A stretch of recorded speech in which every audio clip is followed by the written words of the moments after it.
Alright, first and foremost, I'm going to say all honor and praises be unto Yahweh Shemel Shai.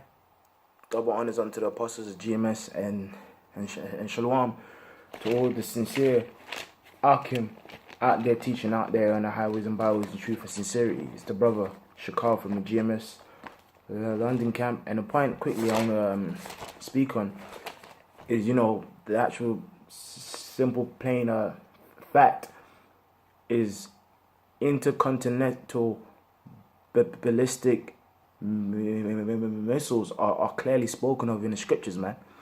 Because the one thing that people gotta clearly understand is that the Third World War, being at war, is spoken of in the scriptures. So the scripture I want to read right now is Revelation 11, and I'll read Revelation 8 and 13 quickly. And it says, Revelation 8 and 13, and I beheld and heard an angel flying through the midst of heaven, saying with a loud voice, Woe, woe, woe, one woe, woe, woe to the inhabitants of the earth, by reasons of the voices of the trumpet of the three angels which are yet to sound. Now, if we read Revelation chapter 1, it says, the revelation of Yahweh Shai HaMashiach, which God gave unto him to show unto his servants things which must shortly come to pass. Now at the time which John, the Apostle John got this, that was during the time of the Roman Empire, man. Now that says that John got this of things which will shortly come to pass, and that those prophecies he got were prophesied to take place during this age that us lot are actually in. So it means that those prophecies he got didn't apply back then. The first woe is talking about World War One. The woe after that is talking about what? World War Two. The woe after that is talking about World War Three, and I'm gonna get scripture on that. This is and see, everything here that I'm reading is on faith. If you ain't got faith, and because if you ain't got faith, then you probably might scoff. But cool. The prophets of the Lord have faith, and it says this is this is Revelation chapter 11 and 14. The second woe is past, and behold, the third woe cometh quickly. That woe, that time period of mass lamentation, mass death and destruction, is talking about World War III. Because so what people need to understand as well is that there's actually a war prophesied in the scriptures which will be taking place by fuel of fire, man. That has never happened upon this earth. That has never happened where a combination of troops from different countries have actually, had a war with fire being shot onto the ends of the earth. The atomic bomb took place, with Hiroshima and so on and so forth. But that wasn't a combination of troops of country fighting against another. America just tested it out on them, man. But the scripture says an actual war will take place with a combination of troops shooting things from the enter the earth, man. This is Isaiah chapter 9 and 5. For every battle of the warrior is with confused noise and garments rolled in blood. So that there is what? Talking about the ancient way and style of war, troops having a war with, spears and bucklers and so on and so forth. But it says, but this shall be with burning and fuel of fire. That burning and fuel of fire is talking about what? The ICBMs, man. This is Isaiah 54 and 16. Behold, I have created the smith that bloweth the coals in the fire, and bringeth forth an instrument for his work, and I've created the waster to destroy. That smith is talking about those scientists, man, who got the understanding really through the Spirit, of the Lord, are now to create an instrument of war, right? Which bringeth forth an instrument for his work, and I've created the waster to destroy. So the Lord gave them the understanding on creating the ICBM, man, which is spoken of as what? Of being that waster to what? To destroy. That's talking about what? Them ICBMs, man. And a scripture also that speaks about that as well is this. 2nd Ezra 16 and 13. It says,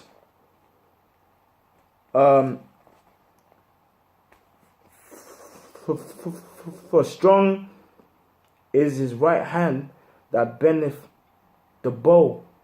His arrows that he shooteth are sharp, and shall not miss when they begin to shot into the ends of the world. Now that arrow that will be shot, into the ends of the world. So what do you think that is speaking about? Are you talking about some guy gonna be there with an arm and go, okay, I'm gonna shoot a fucking arrow from here to fucking Spain? No, it's not talking about that.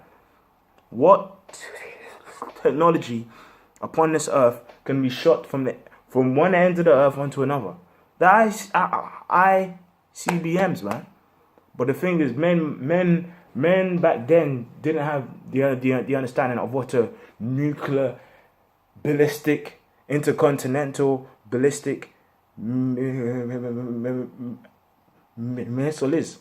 They had to use terms which they had then to describe what they saw, man. So it says, for strong is his right hand that bendeth the bow. It's his because why? See, the Lord put the Spirit upon them scientists to create that bow, man. His arrow. So the actual bow is talking about what? The silos, man. And the actual arrow itself is the ICBM itself, which shoots onto the ends of the world, man.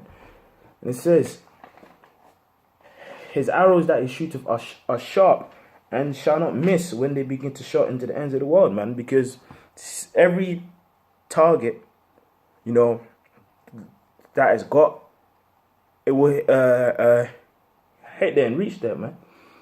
And it says, behold, the plagues are sent and shall not return again until they come upon the earth. So what's that main plague that is speaking about? Well, actually, you know what? I'll keep reading. It says, the fire is kindled and shall not be put out till it consume the foundation of the earth, man. So that's that waster to destroy, man. Like as an arrow which is shot of a mighty archer returneth not backward. Even so, the plagues that shall be sent upon the earth shall not return again. And it says, woe is me, who shall deliver me in those days? So when he saw them arrows being shot into the ends of the world, so then he also saw the prophecies that was come to pass at the time of Jacob's trouble and so on and so forth.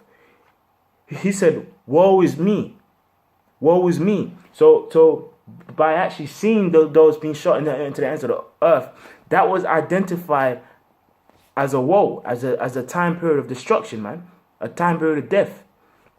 You know. So it says, if you go back to verse 14, it says, behold, the plagues are sent and shall not return again until they come upon the earth. Now, so let's identify through the Spirit what one of them plagues is. This is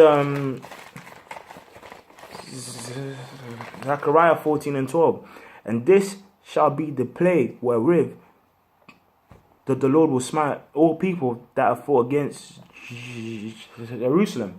That's right, because this is going to be a world war. Now, although the actual United States itself being Babylon the Great in the scriptures, so although that country of America will totally be destroyed, because it being a world war, other countries upon the earth will taste that destruction too. It says that their flesh shall consume away while they stand upon their feet.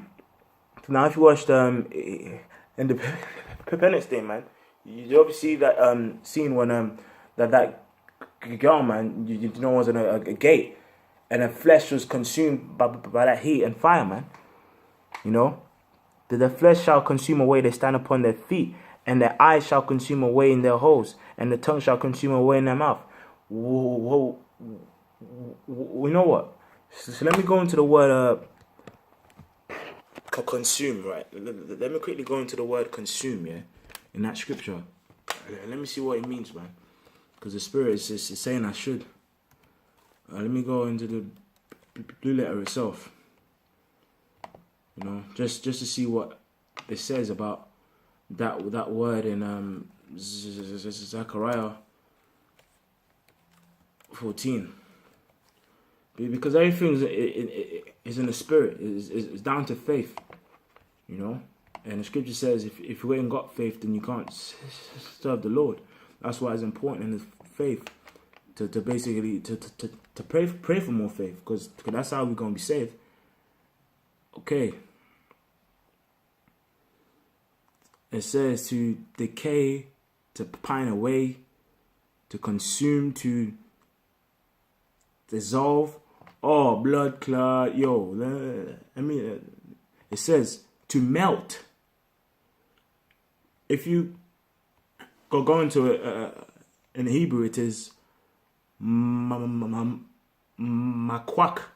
and it says to melt. What's gonna make someone's blood clot eyes melt? What's gonna make someone's tongue melt? The ICBMs, man. So you got, hey, it says it. It says melt, man. Melt. That's what it says. To melt away, to pine away. You know, to melt. So that's what it says. To pine away of the eyes and the tongue. To melt, man. To melt. To melt. That's what it says. To melt, man. You know. Now, so let me put it